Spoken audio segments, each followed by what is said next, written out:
I've done my practice work.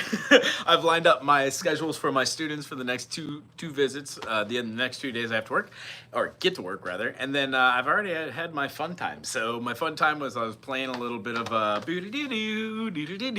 chicken Jaco Pastore. So really digging on that groove. If you're digging on that groove too, maybe check it out. Guitar players alike, bass players. I've played in a couple different versions. Just uploaded an old version of like 12 years ago, playing with a couple buddies of mine in St. Louis before we moved over to California, and then thusly went across the water to here in Hawaii. So if you are watching this, you jump on my channel, and you have a question about music, I'm here for you. I don't really know what direction to take this with, but I'm trying to feel my way out. I've got enough subscribers out there that I do keep kind of busy with doing lessons online. So if you are interested, the first person to comment in here, I will do a half-an-hour lesson and answer any question I possibly can. If I do not know the answer, I will ask my teachers. I guess let me bring up a couple things just for anybody who might jump on that is in the process of watching the newer videos that get uploaded. When we have a chord on any instrument, if it's the guitar, let me back this up so you can see just a little bit. If it's a guitar and you're trying to formulate concepts behind chords, the first thing I always do in like listening to a song, no matter what it is, try and get a generality of where I'm going with the chords. When we go through the process of seeing the circle of fifths as something that is like a tool, like a calculator, we can view it and learn everything in one key and then transpose it to another. So whenever I'm filling in for a band or doing recording work, or somebody says this is in the key of G, my automatic thought is great. I could play a couple different things over the top of a couple different progressions here and there, but when the more complicated music is, the more you kind of want to know what the tonality of notes are. So since I'm here and I've got a couple minutes before I get my new student today, I think I'm just gonna go this route for us. Answer any questions I can if they pop up here in the little live chat, and then take any requests, I guess, if you want to hear it too, and you've been working on it too, and then just explain what those chords are and what's inside of them. So 1, 2, 3, 4, 5, 6, 7, 1 is just 7 notes of a G major scale. The reason why G is different from any other key besides E minor, it's relative. It has the F sharp. F sharp is its only sharp, meaning when we say G, we could very well say G major, but G natural major. We could say A natural minor. We could go through the process of moving through these E minor, F major, going through the process of seeing like stuff in key of C. C major, D minor, E minor, F major, G major. So in the key of C, the fifth is G major. Well, in the key of G, the fifth isn't G, it's D. So what we do is we kind of see scales as having a couple different patterns that happen here, and happen here. And when we tie them all together, they make up a whole network of scales and modes we can use over the top. Most people get to the place where they can play at least a major chord and know that between the notes that they're playing, the A major, one of those has to be the major third. The concept that I try and bring to all of my students in the beginning is when we're playing on any instrument, there are ways to get away and cheat and figure out how to play the easiest way, and then remember that. So this channel really focuses on, hey, how you doing? The channel really focuses on trying to Q&A, answer questions, and help people get over that little hump. My hump was playing for like 7 years and not really knowing what else to do with these pentatonic majors. It didn't really make sense to me that I would actually use the B pentatonic major as well when I'm playing in the key of G, until I understood more about how to actually use notes up the scale, up the fretboard. So let me just show something in the key of D. Since we talked about the key of C, it has no sharps, no flats. C major, D minor, E minor, F major, G major, A minor. We're gonna have a B diminished, and then we're gonna go up to a C major. When we go through the process of seeing that, we can move that up to a C sharp, D sharp, E sharp, G sharp, A sharp, B sharp, C sharp. What happens is you don't really have to know all the names of these notes to get by in music. A lot of the themes are really reoccurring. But it really helps to know that you're going to be playing a G major to an E minor, so you can keep these two notes in knowing they're part of a chord. You might not necessarily know what a 9 or a 5 or a 13 is, or a 7, or any of the possibilities of moving them in the beginning, but what we're trying to do on this channel is get you to the point where you can. So if you have any questions, you jump on here right now, ask away. I'm just gonna play. Let's see here. And if you pop on the channel right now and you sign up, we'll get you a half an hour free lesson via Zoom. Other than that, if you have a request, throw it in the comment section. I'm just gonna play. Hope you enjoy.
This tune in my head for so long now.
Too reggae.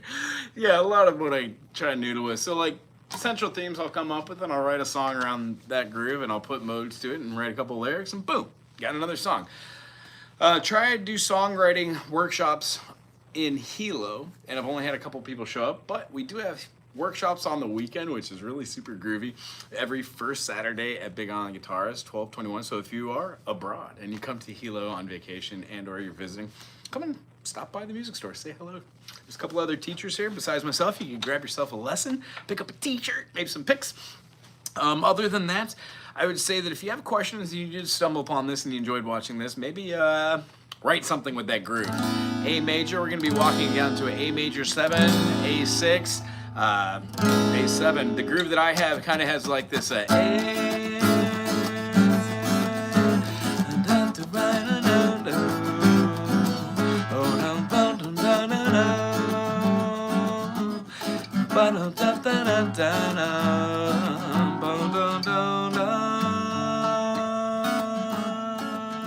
Kind of goes to like a, I don't know, D minor 7. Instead of playing your D minor like you would normally play an A minor, A sharp minor, working that all the way up to the 5th fret, playing that D minor shape, you can remove the pinky to get a D minor 7, but the same notes tactically that you're playing by doing a bar and holding down your first finger on this B string is the same thing as playing a 1, flat 3, here's your dominant 7, boom, boom, bing, and then pinky.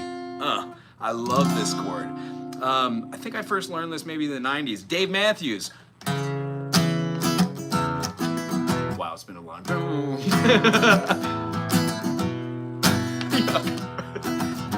It's the same chord, he just uses it to bar the whole thing. You hear it? You got your ball, you got your chain tied to, what is it?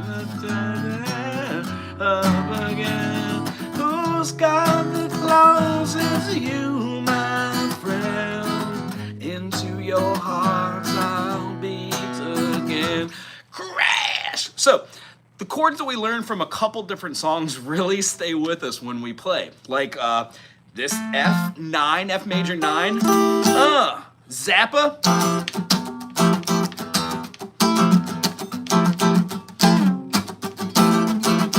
Over the top of that groove, we would have, up top, I guess,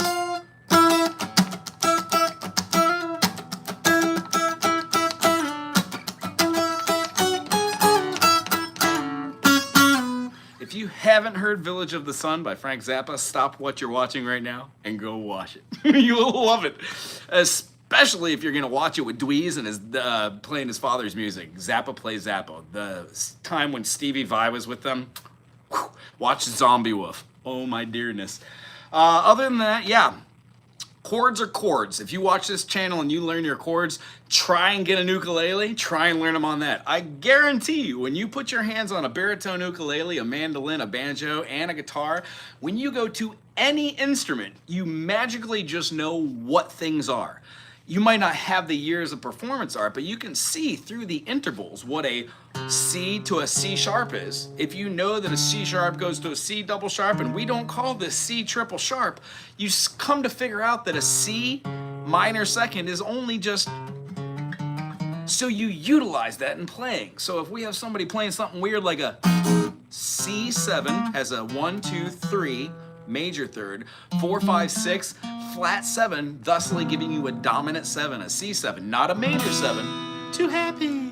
Want this to be able to build some tension. You can have a sharp or flat 9, 13, 11. You can put almost any of these anywhere, and what you're going to end up with is something that builds tension. So what we can use rather than just do, re, mi, fa, sol, la, ti, do are our modes. They're derived out of hearing a chord and wanting to strive to utilize that note as your pinnacle note, the thing that draws the ear. So when using that kind of thing while playing with a band I've never heard or playing on stage, filling in, or doing recording work, I listen to what needs to be done, I hear the chords, I figure out all 7 chords, I postulate, are they going to be using, let's say in the key of C major, C major, D minor, E minor, F major, G major, A minor, natural minor, and then our B diminished. Are they going to be using the B diminished the whole time, or are they charismatically going to drop that major 7th down to a flat 7 and play it as a major chord, or even, dare I say, a major 7 chord? If you haven't experienced this, try playing anything you normally would see your B diminish in, or even replace one of your minor chords for it. So if you're doing like C major to the 5, G major, E minor, and then to a A minor, if you magically throw that B flat major in lieu of that minor, how about E minor? It works almost the same way. It doesn't build tension. It resolves just a tiny bit of it and then allows you to decide whether you want to go away from it or towards the one to resolve. If that was whoop, the concept is this. That B flat is closer to the 5 now than it was before. Therefore, you have a different amount of tension. And when you're going through a normal progression, at least in the Western ear, we generally try to start at the 1, go to or through the 3, and then we try and rely on the 2 and the 4 or the 5 and the 7. The 5 and the 7 building amazing amounts of tension, and then the 2 and the 4 being something you can go back over, but go through again if you need be. So most music that we hear like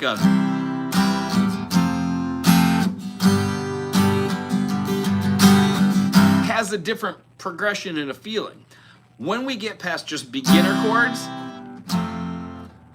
we could use chords right before it. So maybe if I wanted to use the minor third of the 2 chords I just played before it, here's a C major, here's an F major, and here's a G major. So the minor third of an F, F, G, A would be A minor, and the minor third of a G, G, A, B.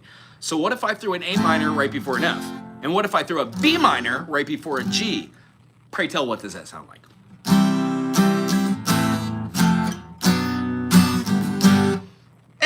Little chordy. So get rid of the B. Much better, but what does the melody sound like? What are you hearing in your head? I hear like horns, and if I change the beat a little bit, I hear like a...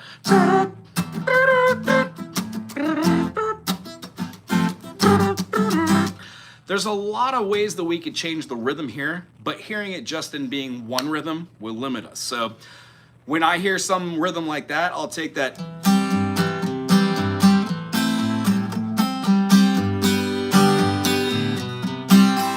C country, A minor, G. Going along that lines, you have that country groove. It was going fast, it's kind of silly. I'm just trying to go through the fast process to show how I song, right? And then I would take that same thing once I get kind of a melody in my head.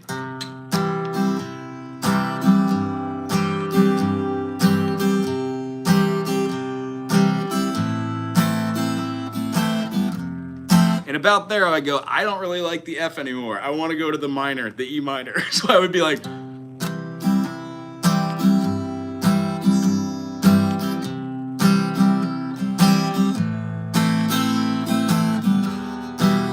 Oh, much more pleasing.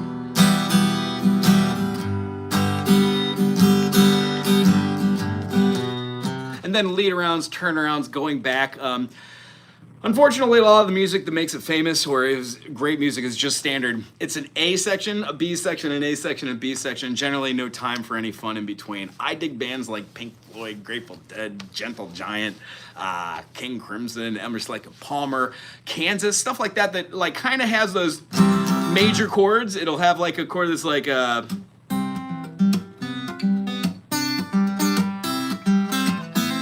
when playing C to A minor, they're relative. So the concept is, the song is still kind of in its own zone. And the truth of it is, when you learn 1 or 2 songs and 3 songs, 4 songs, 5 songs, 6 songs, 8 songs, you begin to kind of sound like that artist. So I try and change it up a lot, and what I've been able to do is learn how to emulate different artists. So if we're doing, I don't know, like, I just blanked out, like Doobie Brothers. How about, ooh, I would have avoided that D. I would have gone with the D sharp because I don't really want to play that 7 chord there. I feel a little happier.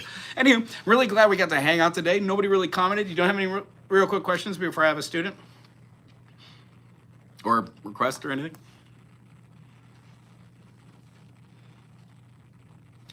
Is this thing working right? It is, but nobody said anything. That's totally fine. Anywho, thank you for hanging out with us, or me. If you have questions, put them here. I will still get to it and I will respond. I hope you have a great day. Be awesome.